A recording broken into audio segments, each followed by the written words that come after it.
So, um, Trump is now saying that the U.S. might get involved in Iran if the Iranian government cracks down on its people who are protesting, various things. I think the fact that, essentially the country is not functional.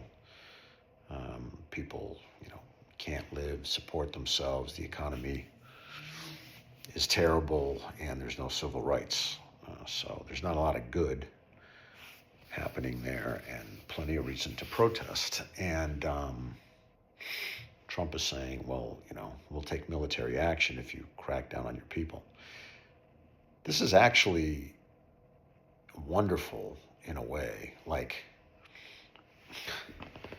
I feel like my whole life I've wanted someone to, have the guts to say, hey, to another country, like, if you keep treating your people this way, we're going to do something about it. That being said, the fact that it's Trump is crazy,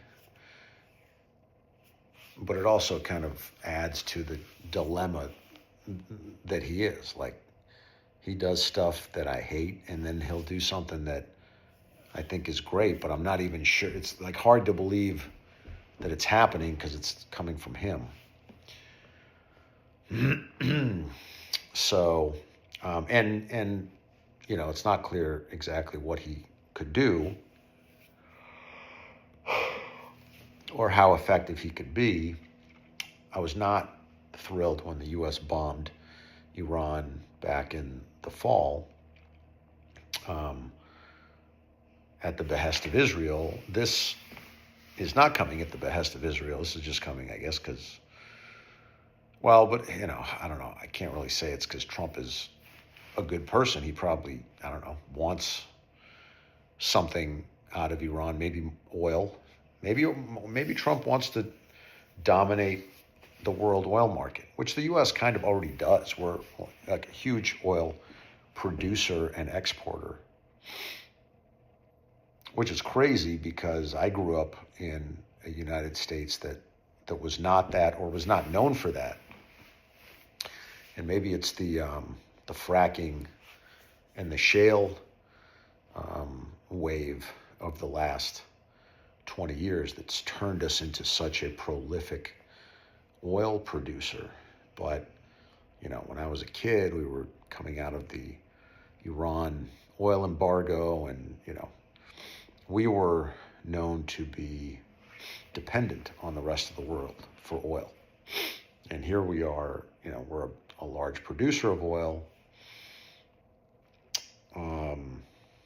And we're taking more oil from other countries. The ironic thing is that we can't refine our own oil, meaning we produce a ton of oil and we have great oil refineries, but the refineries that we have in this country are built to refine a different kind of oil than that which we produce in this country, which is kind of crazy. But it also is a relic of a past time when I think we didn't produce as much oil in this country, and so we were largely an importer of oil, which I think we still do, but we were dependent on importing other oil, which we still are because we can't refine our own. But the places where we import oil from have a different quality of oil than we produce here. So the refineries that were built, a long time ago are designed to refine a different kind of oil. And the kind of oil that we produce in this country, I guess we don't have as many refineries that can refine, which is weird. So we export our oil that we produce here that we can't use here, and we import other countries' oil that we can use because we have the refineries to refine it. So anyway, so it's, Trump is an enigma. Um, yeah, and it would be great to just be able to take some of the things he says at face value, because you have to feel for the people of Iran. The people of Iran are extremely courageous people. They resist. They go out in the streets all the time, and the Iranian government is not afraid to crack down on them. The Iranian people, like in contrast to the Russian people or to the Chinese, who haven't really protested since Tiananmen Square in, I think, 1989. The Iranian people, despite the fact that they continue to get murdered by their government, keep going out in the streets. And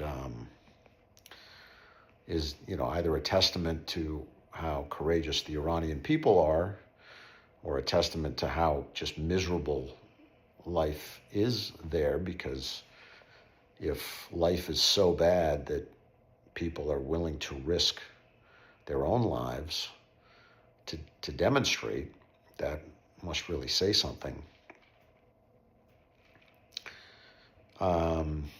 Yeah, I mean, in Russia, I would be scared to go out in the streets. But depending on where you are in Russia, life is also pretty good. China, same thing. A lot of these countries that are autocratic countries, life there is, at least in certain places, not bad. And so, like, people can kind of live a normal life. But apparently in Iran, that's not the case, because the people are angry and desperate enough that they're willing to go out into the streets and face their own ruthless government.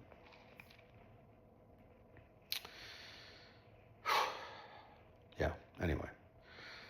Took a little departure today and talked mostly about politics.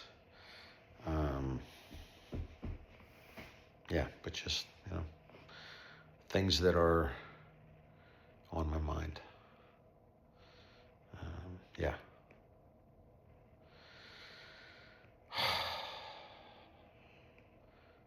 On an otherwise relaxing and enjoyable day. I'm a little sad at the end here. We went out for dinner, and I had a couple very good mixed drinks, but I got a little drunk and maybe a little sad. I think alcohol makes me sad sometimes.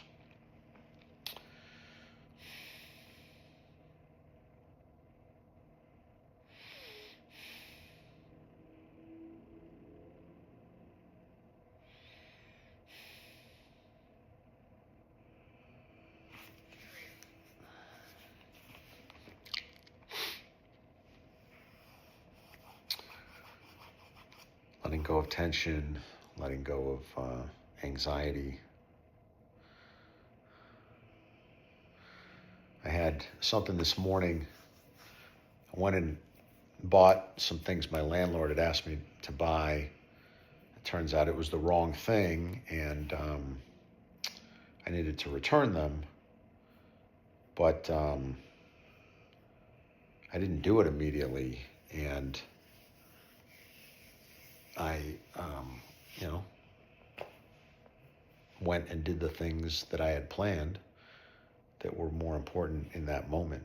But it was like a little microcosm of my insecurities, because I had like this part of me that was like, no, you got to go and fix this thing. And I was like, ashamed that I had done something incorrect, even though wasn't my fault. And There's just like a bunch of emotional stuff tied up in this one seemingly insignificant thing, which is super interesting. And I'm glad I had the awareness to notice that and to kind of, lean into it and do what I needed to do rather than what I wanted to do. Because what I wanted to do was fix it, but not from a healthy place. It was like from a controlling place. And instead, I put it off. I'm like, I'll get back to it. It can wait. And so as a result, I had like this, untied loose end, but just the act of living with that for a few hours was good. It's not the end of the world. And it's kind of like the OCD control freak part of me that wanted to fix it. And I'm glad I didn't, because it made my day more enjoyable. And it showed me that I can live without fixing everything right away.